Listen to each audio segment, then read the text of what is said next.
wasanii wanaingia kwenye record label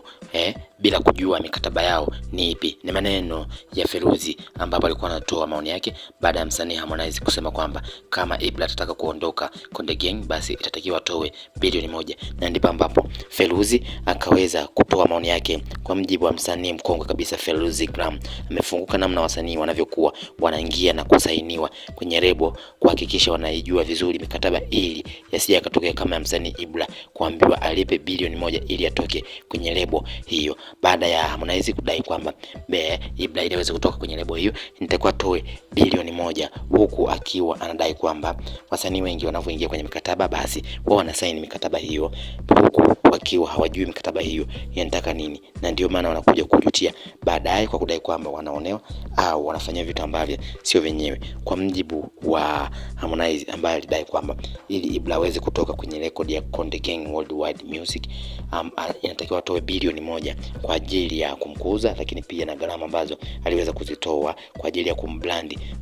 msanii huyo, na ndipo ambapo Feruzi akaweza kuweka maoni yake kwamba kwa nini Harmonize amlipishe Ibra bilioni 1 kwa kipi ambacho ameweza kukifanya. Lakini kwa mjibu wa Feruzi anadai kwamba wasanii wengi wanaingia mikataba hiyo bila hata kujua kwamba imeandikwa nini, imradi tu kwa sababu ni record label kubwa na inaweza kumkuza, na kile wengi wanakimbia kwenye kile ambacho wanataka kwenye kile ambacho alikuwa anakitegemea kwa muda mrefu, ikiwemo maarufu, lakini sio kwa sababu mkataba. Na ndio maana mwisho wa siku wanakuta kwamba mkataba wa kuvunja unakuwa una gharama kubwa sana, na kuna wasanii wengi ikiwemo yeye mwenyewe Harmonize ambaye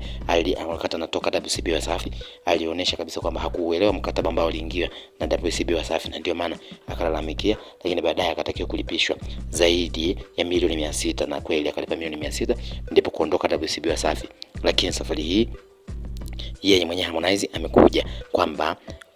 ili msanii Ibra kwamba alipe bilioni 1 ili atoke kwenye lebo hiyo, huku wengi wakidai kwamba alipe kwa kipi alichofanyiwa na Harmonize. Wengi wakatoa maoni yao hayo kudai kwamba wasanii wengi wanashindwa kuielewa mikataba wanayoingia na lebo hizi za muziki.